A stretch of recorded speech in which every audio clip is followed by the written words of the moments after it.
अस्सलामुअलैकुम।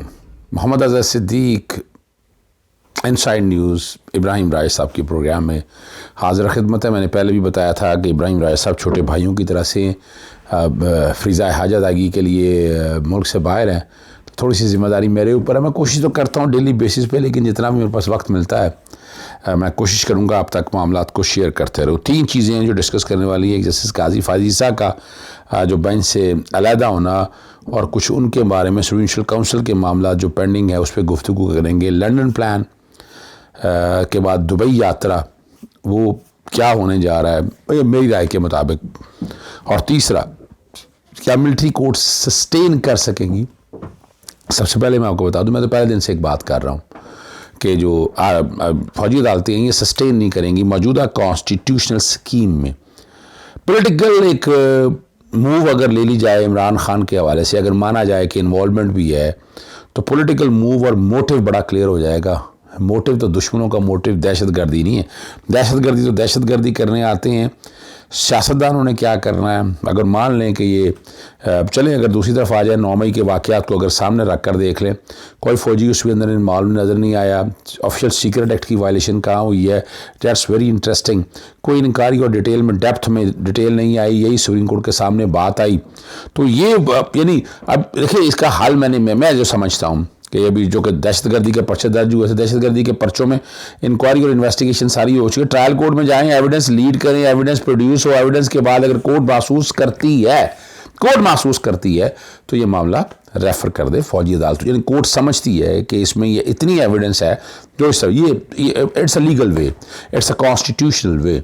लेकिन यहाँ उस शक्ल में भी नहीं बनता, क्योंकि जितनी अभी तक एविडेंस सामने आई है, जो चीज़ें रिकॉर्ड के ऊपर आई हैं, वो तो सजेस्ट ही नहीं कर रही मिलिट्री ट्रायल के हवाले से। और यही मामला अब कोर्ट के सामने जस्टिस जवाद एस ख्वाजा साहब के बारे में बड़ी एक अजीब व गरीब सी, जो कि पटिशन मेन फाइल की है, उनकी फैमिली के बारे में बड़ी एक अजीब व गरीब सी कहानी चलाई जा रही है।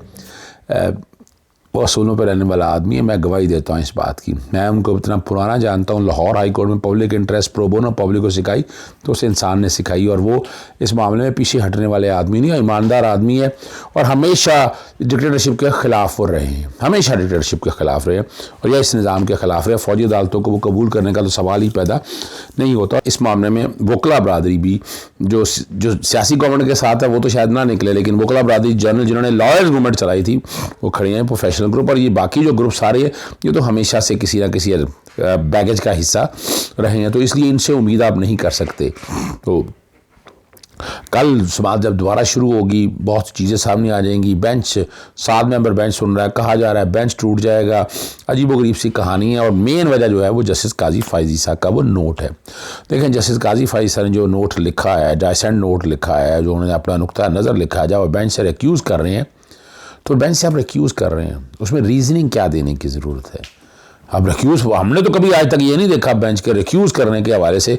और जब आप बेंच में रिक्यूज़ कर रहे हैं और आप वायलेशन कर रहे हैं, कॉन्स्टिट्यूशन की वायलेशन कर रहे हैं, प्रेसिडेंट जो सेट हो चुके हैं, आप आर्टिकल 189 की वायलेशन कर रहे हैं। सुप्रीम कोर्ट का फैसला है, यानी सुप्रीम कोर्ट के बेंच ने फैसला दिया हुआ है उस कानून को रोकने के हवाले से। आर्टिकल 184(3) पे जो लेजिस्लेशन की है वो अनकॉन्स्टिट्यूशनल है, और कोर्ट ने एडमिट करने के बाकायदा रोका हुआ। तो आप उसमें क्या, आप उससे खिलाफ कैसे चल सकते हैं? आप पॉलिटिकल मूव में लेकर चल रहे हैं, आपके सामने जो है ना सारा पॉलिटिकल एजेंडा है, तो आप पॉलिटिकल मामलात को लेकर चल रहे हैं। और पॉलिटिकल मूव के कॉन्टेक्स्ट को अगर देखा जाए तो आपका नुकसान, आपका पार्लियामेंट में चले जाना, अदलिया के बारे में इतनी बातें हुई, आप जाके चले गए वहाँ पर, क्या आपको जाना चाहिए था वहाँ पर? ये सवाल है। फिर आप पार्लियामेंट के बाहर बह के जो सियासी जमातें अदालतों के बारे में कहते रही, आप खामोश रहे वहाँ पर। ये भी सारी बातें हैं जो आप रिकॉर्ड के ऊपर देख चुके हैं। ये वो सारी चीज़ें जो समझने वाली है। इसी में आगे चलते हैं। जैसे काजी फायज़ साहब कंट्रोवर्शियल शख्सियत रही हैं हमेशा से, किसी चीज़ जैसे इनकी बनी नहीं, ये रिकॉर्ड की बातें हैं, पूरी हिस्ट्री चली आ रही है। सुप्रीम कोर्ट का एक सेट पैटर्न आया है, ये कोई नई हवा चलाना चाहते हैं। अब जब इनके ज़ात के बारे में आया, प्रॉपर्टी डिक्लेयर नहीं की, मिसेस सरीना ईसा के बारे में आया, तो वो जस्टिफिकेशन दे नहीं सके, मनी ट्रेल नहीं, फिर ख़तों की बातें शुरू हो गई, अजीब व गरीब से कहानी शुरू होगी, और रिकॉर्ड पे इन्होंने वो चीज़ें नहीं रखी हैं। या पर हम जानते हैं अच्छी तरह से, या तो रिकॉर्ड पे चीज़ें आई होती ना, 3 प्रॉपर्टी थी, एक तो चले जब जनी जज थे वो तो आप देखें 2 प्रॉपर्टी 2013 में खरीदी गई थी। मनी ट्रेल, मनी पैसा कहाँ से गया है, वो डिक्लेयर ही नहीं की प्रॉपर्टी आपने। जब आपने प्रॉपर्टीज डिक्लेयर ही नहीं की तो 2004 में भी नहीं जा सकते आप। वो जब पहली दफा सामने आएगा तो उसको कंसिडर किया जाएगा। मैं लिमिटेशन का लॉ यहाँ भी अप्लाई में मैं जो समझता हूँ इस बात को। भारत चले इसको छोड़ भी दें तो 2 पैसा जो गया, पैसा आपने फॉरेन करेंसी अकाउंट में यहाँ पाकिस्तान में डाला, आपकी मिसेज ने, पैसा कहाँ से आया, वो ट्रेल ही नहीं है। मनी का फॉरेन करेंसी अकाउंट में पैसा डाल देने से पैसा वाइट नहीं है, वो तो पैसा बाहर से आए, फॉरेन एक्सचेंज तो फिर वाइट है ना। पैसा वहाँ से बाहर भेज दिया तो वो प्रॉपर्टीज़ खरीदी। कहा ये गया कि बच्चों की पढ़ाने के हवाले से, तो अगर बच्चों को पढ़ाने के हवाले से प्रॉपर्टीज़ कैसे ले ली।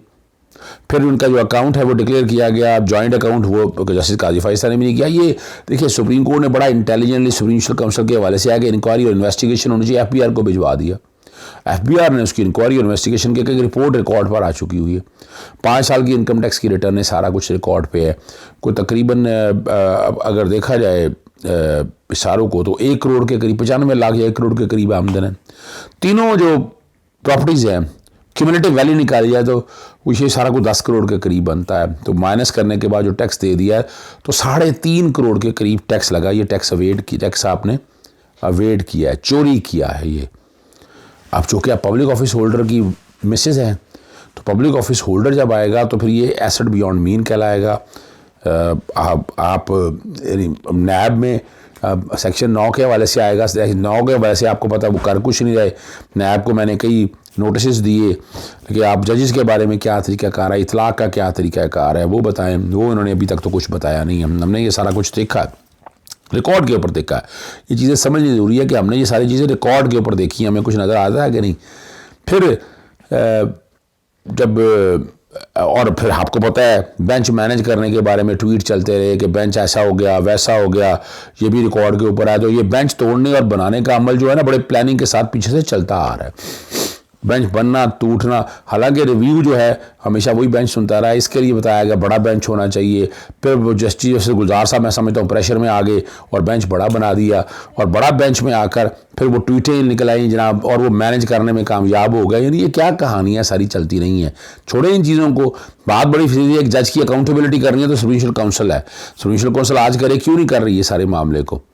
और उस वक्त जब बात हुई थी क्यूरेटिव रिव्यू की, जब हमने बात की तो बड़े शोर पड़े थे इन सब लोगों को, यानी मौजूदा हुकूमत ने बड़े शोर डाले थे ये क्यूरेटिव रिव्यू कहाँ से आ गया, आप यहाँ से क्या, ये क्या होता है क्यूरेटिव रिव्यू। उस वक्त कहा था कि रिव्यू के स्कोप को आप, और जैसे काजी फाइज साहब के हवाले से क्यूरेटिव रिव्यू फाइल किए हुए थे। आज आप कानून लेकर आ गए तो उसको सोच नहीं थे, उस वक्त आपको सूट नहीं करता था, तो इसलिए वो सारा मामला वो उस वक्त वो चलता रहा। ये क्यूरेटिव रिव्यू के कॉन्टेक्स्ट में बातें मैं आपके सामने रख रहा हूँ।